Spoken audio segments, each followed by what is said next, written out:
Bine ne-am regăsit, dragi prieteni!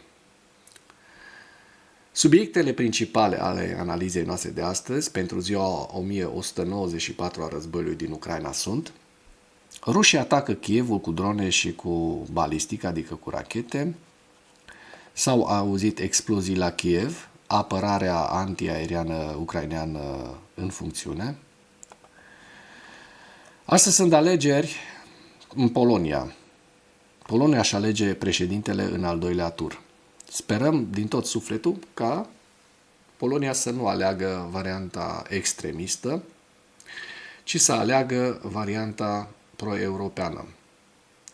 Discutăm despre alegeri, să vedem cum se văd din unghiul de vedere al ucrainenilor. Discutăm despre un bilanțul pierderilor rusești în ultima lună: minus 34.000 de soldați militari ruși în luna mai, și au fost 58 de atacuri ucrainene asupra complexului militar industrial rusesc. Discutăm de asemenea despre adunarea de forțe și avansul rusesc continuu din ultima săptămână de la Sumă, cei 50.000 de soldați ruși care se adună în regiunea Sumă, și se pregătește, probabil, Ucraina se pregătește pentru o posibilă ofensivă la scară largă rusească. La final ne uităm pe hărțile Deep State și Institutului pentru Studiul Războiului pentru a vedea în timp real care sunt evoluțiile fronturilor. Rușii atacă Kievul cu drone și balistică. În noaptea de 1 iunie, deci de ziua copilului, armata rusă a folosit un atac combinat cu drone și rachete asupra Kievului. Inamicul, adică rușii, folosesc rachete balistice și drone de atac. Se spune în comunicat: stați în locuri sigure până când totul va fi clar.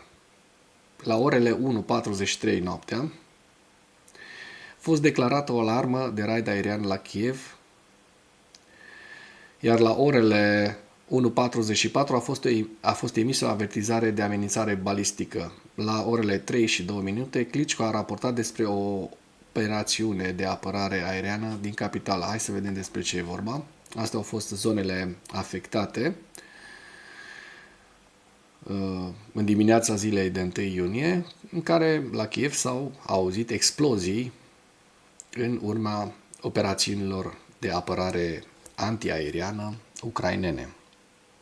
Klitschko spune pe Telegram: apărarea aeriană operează în capitală în zona Oblon. Probabil e un cartier din Kiev. Dronele inamice se apropie de oraș. Stați la adăpost. O alarmă de raid aerian sună la Kiev de peste 7 ore. Vă dați seama în ce condiții trăiesc acei oameni. Mergem mai departe. Polonia își alege președintele în al doilea tur. A început la orele 7, ora Poloniei, ora noastră și a Kievului la ora 8. Rezultatele care ar putea determina cursul politic al Poloniei în următorii ani. Al doilea tur al alegerilor prezidențiale poloneze are loc după ce niciunul dintre cei 13 candidați nu au câștigat alegerile din primul tur pe 18 mai. Și avem cei doi candidați, pe Rafal Trzaskowski de la Platforma Civică, care are un avans mic de nici 2%, și candidatul extremist Karol Nawrocki de la Lege și Justiție, care are undeva la 29,54% a avut în primul tur. Aproape 29 de milioane de polonezi care au drept de vot vor putea să voteze și, de asemenea, polonezii au 700.000 de polonezi în diaspora care pot să voteze în diaspora. Conform unuia dintre cele mai recente sondaje dinaintea celui de-al doilea tur, candidatul partidului de guvernământ, Rafal Trzaskowski, și Karol Nawrocki au șanse aproximativ egale în al doilea tur. Și acum discutăm despre bilanțul din luna mai al pierderilor rusești. Vedem aici în această imagine comandantul șef al apărării ucrainene Syrskyi, Alexander Syrskyi. Forțele de apărare continuă să limiteze rușii de-a lungul întregii linii a frontului, provocându-i pierderi semnificative care numai în luna mai s-au ridicat la peste 34.000 de oameni. Alexander Syrskyi a menționat că rușii și-au concentrat principalele eforturi asupra direcțiilor Pokrovsk, Toretsk, Liman, Novopavlivka, precum și a zonelor de frontieră cu Federația Rusă din regiunea Sumy.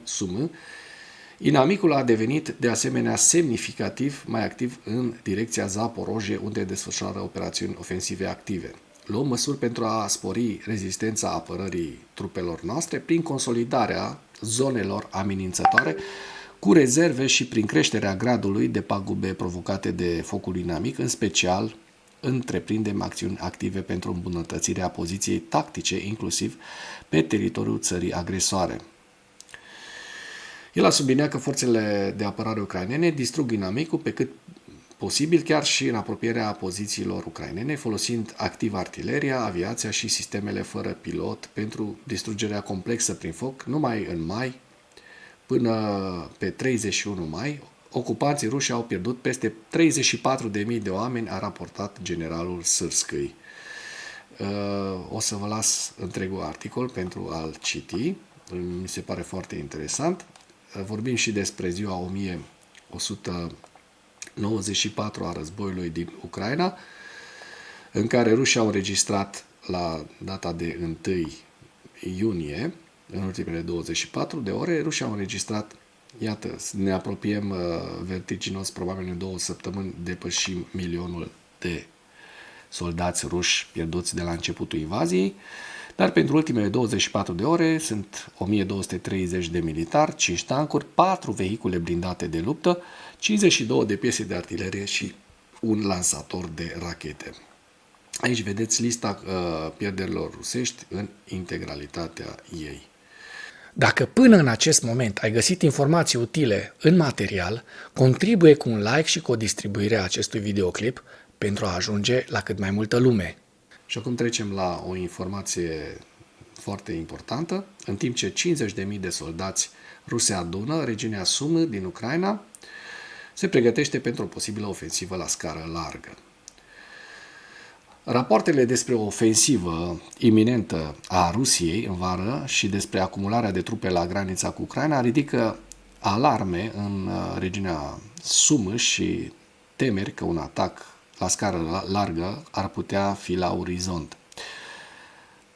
Putin a declarat pe 22 mai că a ordonat armatei sale să creeze o zonă tampon de securitate de-a lungul frontierei, iar președintele Zelensky a susținut ulterior că 50.000 de soldați ai Moscovei erau concentrați în direcția Sumy.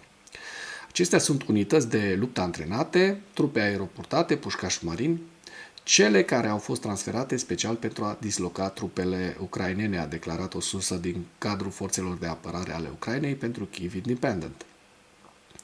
Forțele rusești au lansat deja operațiuni ofensive limitate și au capturat un număr mic de sate din regiune, însă soldații și experții care au vorbit cu Kyiv Independent spun că intențiile complete ale Kremlinului rămân neclare. La ceața informațională contribuie și accesul jurnaliștilor în regiunea Sumy, care a fost limitat de către Serviciul de Securitate al Ucrainei SBU, de la retragerea din regiunea Kursk, iar armata ucraineană a oferit puține informații despre situația din prima linie. Contactat de Kyiv Independent, comandantul militar ucrainean al regiunii Kursk a refuzat să comenteze, invocând o capacitate limitată de a comenta situația din zonă. Și vedem aici întreaga știre, în timp ce președintele Trump continuă să insiste asupra unor negocieri de pace pentru a pune capăt războiului cu orice preț, Ucraina și Rusia, planificând să se întâlnească din nou la Istanbul pe 2 iunie, adică mâine, în ciuda faptului că discuțiile anterioare au dat rezultate minime. Vă las link-ul cu întregul articol în comentarii pentru a-l parcurge, un articol foarte, foarte interesant, să vedeți drama civililor și a militarilor ucraineni din regiunea Sumy. Și acum, pentru că nouă ne place să discutăm cu materialul clientului, adică cu hărțile celor de la Deep State, pentru a vedea care au fost avansurile rusești, dacă au existat avansuri rusești, și o să ne uităm atât pentru ultimele 24 de ore, cât și pe ultima săptămână, pentru a vedea dacă au existat într-adevăr mișcări. Și în sud, așa cum se observă, nu au existat nici pe ultima săptămână, nici în ultima zi.